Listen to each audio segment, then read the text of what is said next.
If you've ever played the Grand Theft Auto series on the PlayStation 2, even as far back as the PS1, and even on modern consoles, you'll be familiar with the various mechanics, storylines, and variety of elements that make those games so iconic. But it's surprising, there's not really an awful lot of games out there that try to also follow in the same footsteps, while there have been some on more modern platforms, but they tried to put their own spin on it. But the Grand Theft Auto series has such an iconic formula that it's very, very hard to replicate in many regards. But in the rare few cases, there are some instances where some developers did try their hand at trying to depict some elements that were seen in those iconic games to put their own spin on proceedings. And many of them are relatively unknown or unheard of to the vast sea of fans that are out there. So here we have a game that in many regards could simply be considered as Japan's answer to the Grand Theft Auto series, which would come in the form of the simple 2000 budget series of games, which would be volume number 110. That would be known as the Tobu Prisoner, which if we look at it in an English translation, it is known as the Escape Prisoner, 10 Hours to the Truth of Ross City, which is a stealth action open world game that tries to produce elements of iconic games with mainly Grand Theft Auto, but there's also stealth mechanics put into it, very similar to the likes of Metal Gear Solid in some cases now as well. They're not executed the same way, but they try to do it in some shape or form. So the idea is that you play as a freelance journalist who has potentially been locked away for the murder of his girlfriend and has been set up. So he ends up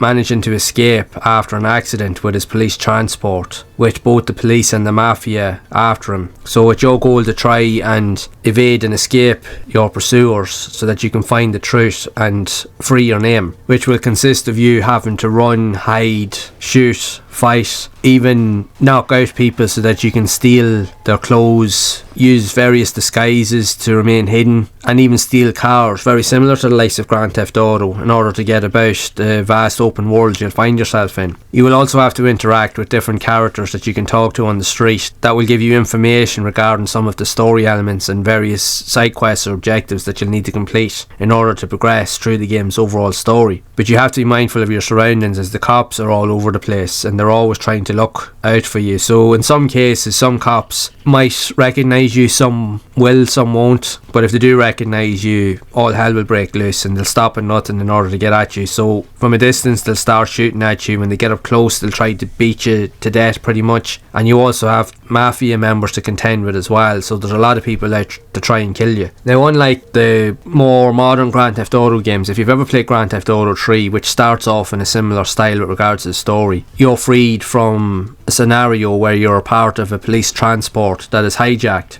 So you manage to escape, and then your goal is to literally run and hide until the heat dies down. Then you have to find new clothes and gear so that you can remain anonymous, and then you go through the motion of completing objectives, driving cars, all with the aim to try and clear your name and to try and find out whoever was responsible for you being put in jail in the first place. So in many respects, this game tries to follow a similar story, but put its own spin on it, if you will. But unlike Grand Theft Auto 3, yes, you start off in an open world environment in this game, but you are heavily restricted as to the areas that you can access at any given time, because most of the areas in the game, especially at the start, are mainly locked off and you can't gain access to them. So in order to get from one point to another, you will have to go around the entirety of the map and try to find a distinctive route, which isn't obvious in the beginning. And once you found that route, then you have to take it then in order to proceed to the next section of the city, and from there you will unlock even larger portions of the area to try and find your objectives, because there'll be points on the map that you'll have to reach. And you also have to be mindful that you have a very strict time limit in the game, so you have 10 hours from the point of the game starts in order to finish it and complete it. So when you get into more open areas, then you can gain access to vehicles and steal cars and so forth, and you can go on motorways which will allow you to travel faster and avoid detection in many regards. But again, if the police catch you trying to steal cars or to become notified of robberies, they will pursue you. But you also have the same issue that when you come into more built up areas, there's only certain points that you can go to with your car, so eventually you'll have to get out and run on foot in order to find the next area to get to. So you'll have to find an alley or climb over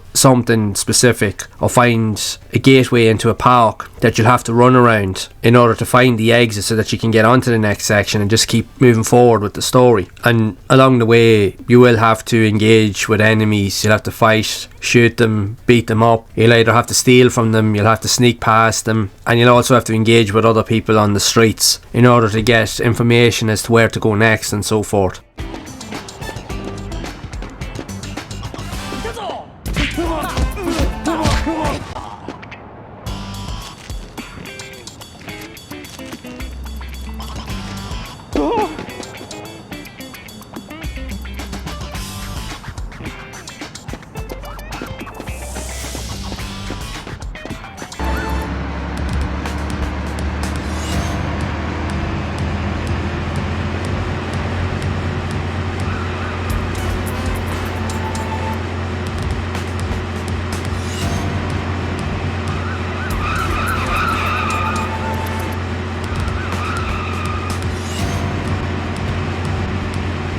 Now the game is in Japanese, but you kind of get an idea of what you're supposed to do, even though it's not as apparent, and obviously the language barrier is going to be an issue for some. But the general layout of the gameplay is very similar to like Grand Theft Auto, but even I will admit it's not executed the same way or as well polished as Grand Theft Auto. If anything, it comes with the cumbersome element of the clunky and sluggish cameras, where you use the right analog stick to move the camera around, and you can be completely lost and completely oblivious to your surroundings, which can definitely hinder your progress overall, as enemies can be attacking you from different points and you can't see where the attacks are coming from, so that can also hinder your progress as you play. It will take some time and effort to put into the game to understand fully where you're supposed to go and what you're supposed to do, and just to try and get a grip of the story, because again with the language barrier it's going to take a little bit more time than normal to figure things out, but you will be able to do it. If you've played Grand Theft Auto or any of the games on the PS2, you will be familiar with it. Just the controls are different and they can be a little bit more cumbersome and not as easy to use, so it definitely will take a lot of trial and error to figure things out. But it doesn't have the same free-form elements of Grand Theft Auto either, in terms of where you can go, the fast-paced action elements, having the freedom to move around and look for secrets and just to literally just have a bit of fun. Yes, you can do it to some degree, but you are extremely limited in it, even though it's an open world style of game. But aside from that, it is an interesting concept. At the time there was not many developers trying to do this. Like if we look even way back on the PS1, there was very few open world games. The Driver series was one of the few games that tried to do that. They were the games that made this genre popular, and then Grand Theft Auto obviously capitalised on that. But it was interesting to see that there were some developers during this period that did try to put their own spin on it.